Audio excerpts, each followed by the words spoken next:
Hi, it's Colin Coward. I started The Volume to bring you some of the most authentic voices in sports.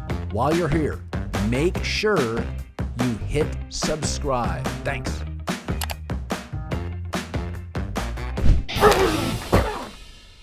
Okay, let's dive into John Madden. And I want to start off by saying this. I felt like I lost a family member when the news was announced. I've never met the guy.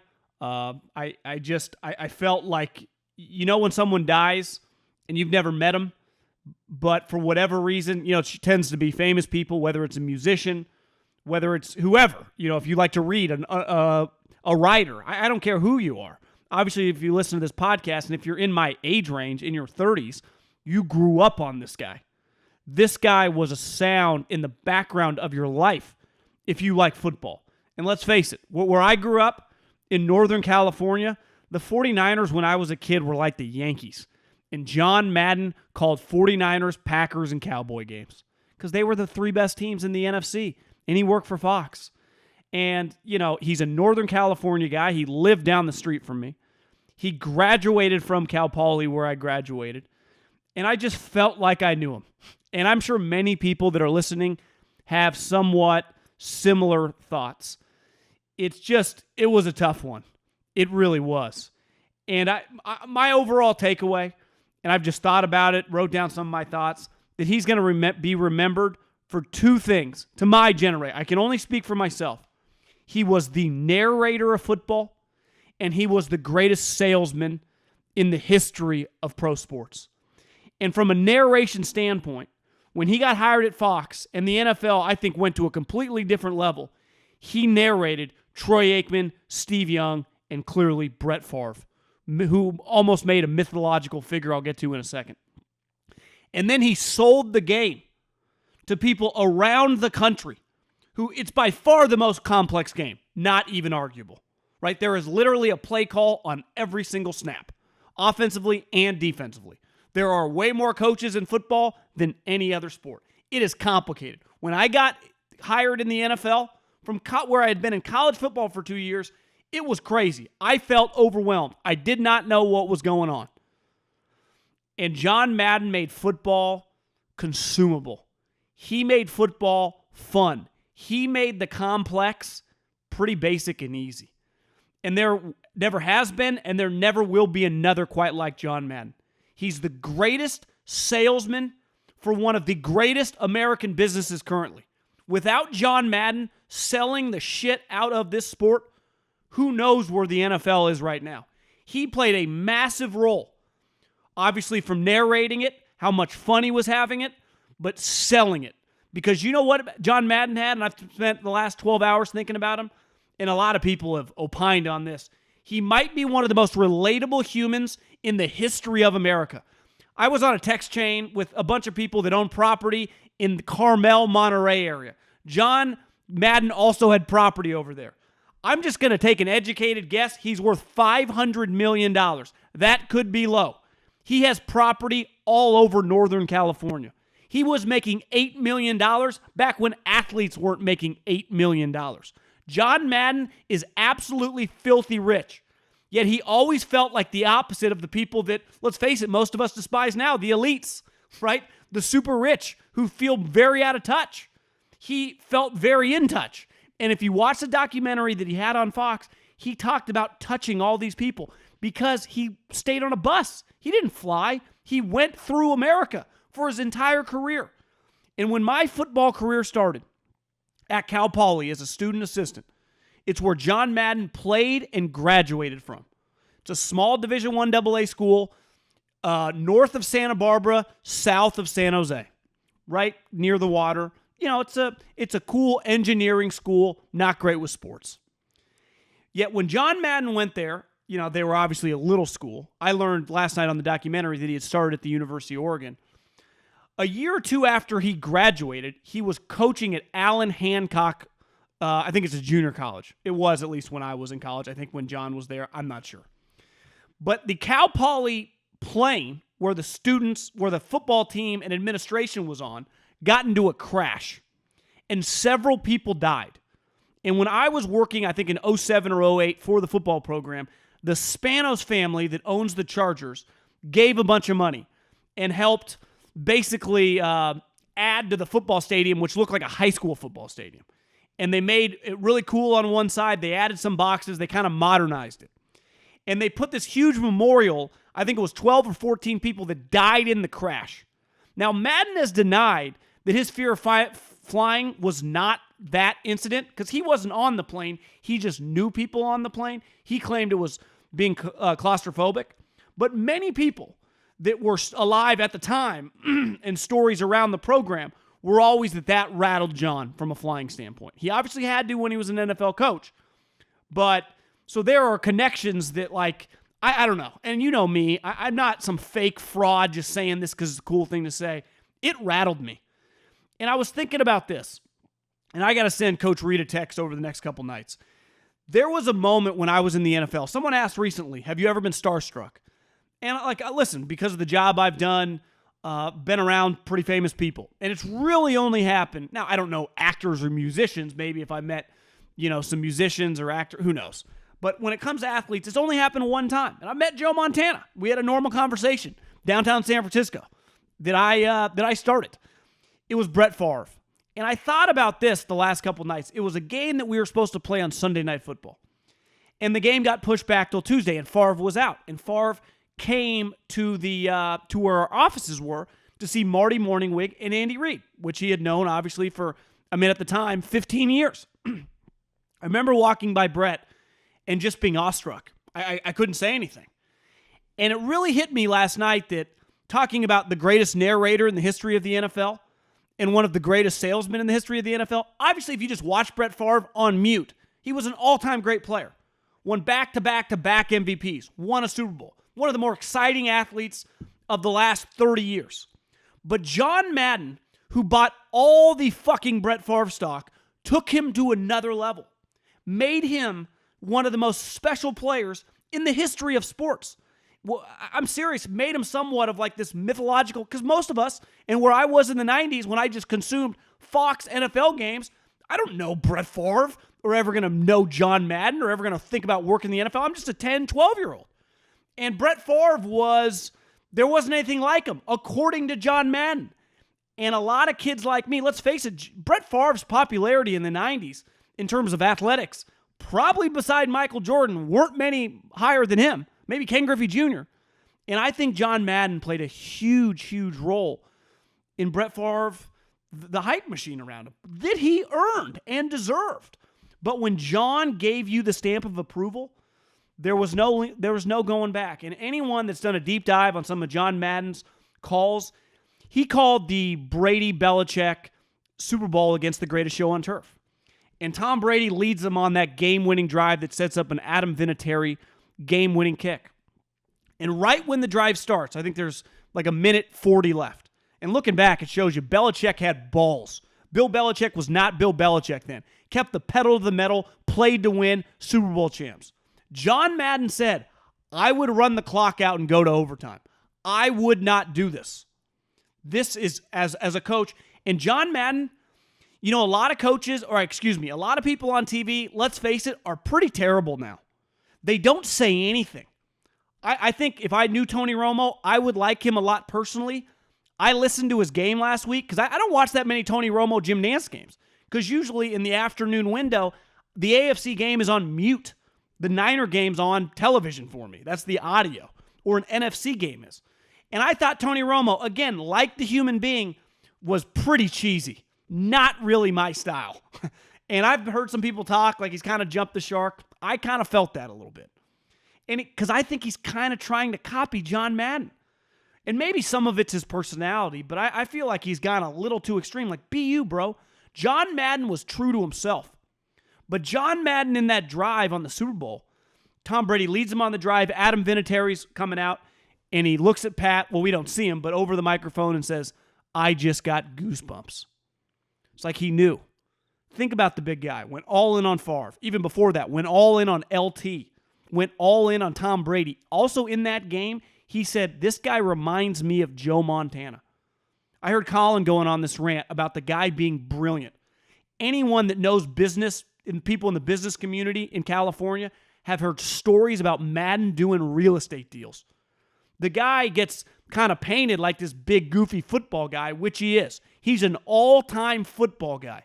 When you think football guys, I think Bill Walsh, Bill Belichick, Al Davis, John Madden. The guy was an elite businessman. Why? I might be lowballing him at $500 million. Obviously, the video game played a huge role. Anyone my generation played the shit out of that video game. People younger than me are still playing that video game. I remember playing that video game 12 hours a day my freshman year in college. 2003, I would be the Denver Broncos when they had Clinton Portis, and I was unstoppable. Everyone would also play with Michael Vick. You would run around. Or you would play with, I'd also play with the 49ers and run Terrell Owens on slant routes and deep crossers and just dump the ball and let them do the rest. Obviously, we know him for a lot. I actually think, and listen, people around that listen to me, that my other podcast think I can be a Raider hater. I was lucky enough to do Raiders postgame for several years and be a big part of training camp and get to go and be on the inside. I will always say this. When you get a front row seat with the Raiders, they do, and listen, I have a front row seat now with the Niners. It doesn't quite feel the same. The Raiders feel like a collegiate operation. Their players from the 60s and 70s aren't just around in training camp, they're around 365. George Atkinson is like Mark Davis's best friend. Willie Brown is around that organization every single day. You feel it. It really is. If you love sports and you love the passion behind the history of stuff, and I don't claim to be some big sports historian. I'm a big believer of looking forward. I do appreciate the past, though. And it's a powerful thing to be around. And that team in the 70s that John Madden was the head coach for is one of the, if I could choose some teams that I did not get to watch because of when I was born, they would be on the short list. The Showtime Lakers, the 70 Raiders, the Big Red Machine. I wish I would have got to watch, like Jack Nicklaus and Arnold Palmer's career. Like there would be a short list of things I would want to consume. And the way people talked about Kenny the Snake Stabler, but the thing about that team, which they are known arguably as the craziest bunch of dudes in the history of sports. The booze, the drugs, but most importantly, the wins. And John Madden, and they said it on the documentary, he wasn't big on dressing up. You know who's not big on dressing up? Us in California. Because you know what we realize? It doesn't fucking matter whether you have a tie on or not. I can do a $100 million deal with my shirt off over the computer. Not saying that I've done a $100 million deal, but my point is that us in California don't get consumed with dress. The people, the Northeast, they're always like, you got to be wearing the right things. We don't even think like that. It's not in our ethos. You just get the job done. Just produce. Some of our richest people wear sweatshirts to work.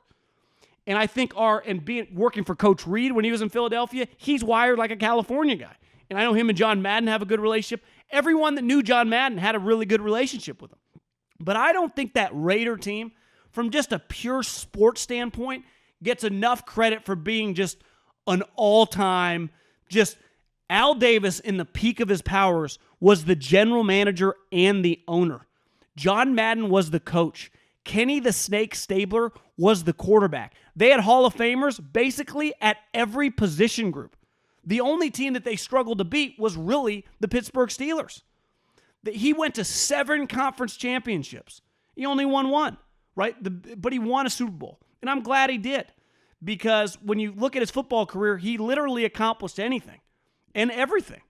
And I think that it speaks to his intelligence that he was able to do so many different things. There's an element of luck there. No doubt about it. No one would argue there wasn't luck involved in his career. That Al Davis, who was open-minded, made a 32-year-old the head coach. That probably wasn't going to happen anywhere else. Hell, Bill Walsh didn't get hired till he was like 50. So you just never know. You need some help along the way, but when you get your opportunity, when you're talented, John Madden, all-time great winning percentage. Still to this day. And he led a team that was known, their best player, the quarterback, was known for making statements. Well, you could argue if you're older, best player might have been on defense, but that Kenny Stabler said you can study the playbook from the light of the jukebox. Tom Hanks, who's a Bay Area guy, signs his emails with a Kenny Stabler quote. Throw deep, baby. That's the quote. Throw deep, baby. because Al Davis believed in throwing deep and playing defense. And that team broke all the rules on and off the field. And, I actually thought about why Madden loved Favre so much. I wonder if he saw, and maybe he's been on record saying this, a lot of Kenny Stabler and Brett Favre. Southern country hick who could just ball. And I obviously didn't watch Kenny Stabler play. I mean, I've seen the Football Life on YouTube. But you watch Brett Favre, you're just drawn to him.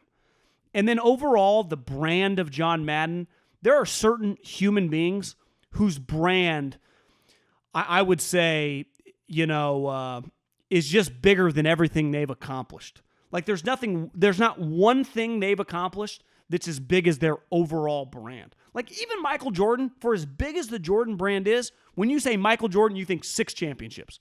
The greatest killer to ever play. Tiger Woods changed the brand of Nike. I have a TW hat on my ground. But when I think Tiger Woods, I think fist pumps, winning golf tournaments. To me, you could argue Arnold Palmer, who I think when you say Arnold Palmer, people think the drink. People think a bunch of different things. He's obviously a major champion, one of the greatest sportsmen of all time. But he changed his sport. He created the Golf Channel. And that was before Tiger Woods. Like when you say Arnold Palmer, he's one of the biggest sports figures in the history of American sports because his name and his brand supersedes anything he accomplished, any individual thing he accomplished. And he accomplished a ton. I think John Madden falls under that category. And I think a huge reason that the NFL, I say all the time, Manning and Brady are the Magic and Larry Bird of my generation.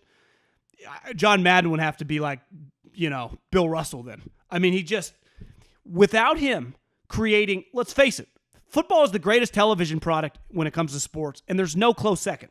The ratings speak for it. The gambling speaks for it. The consumer tells you everything you need to know. The amount of money these networks are paying to get the rights to the sport speaks for itself. And they thought John Madden by far was the most important person to have at every single turn when it came to putting that game on television. Without television, who knows where the NFL's at? Television is the best thing that's ever happened to the NFL, and you could argue John Madden's the best thing that ever happened to NFL television. And people like me, before I ever played a snap in high school, before I ever I heard John Madden on television, calling football and making it fun, making it cool, on Fox. And we could go, one of the greatest business deals in the history of American business is Fox putting all their chips in the middle of the table for the National Football League. They've never looked back. Rupert Murdoch, it's truly one of the great business deals ever. And then the story is that John Madden negotiated his deal, even though Sandy Montag was his agent, with Rupert Murdoch. So they're just, like many, it felt like you lost someone you knew. You know why? Because everyone felt like they knew John Madden.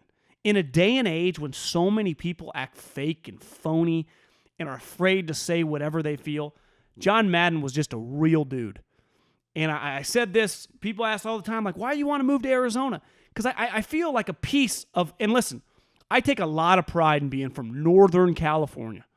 Whether when I meet people from Sacramento, from Oakland, from San Francisco, from San Jose, from Stockton, from Lodi, anyone basically north of Fresno, I gravitate toward, especially when sports come up.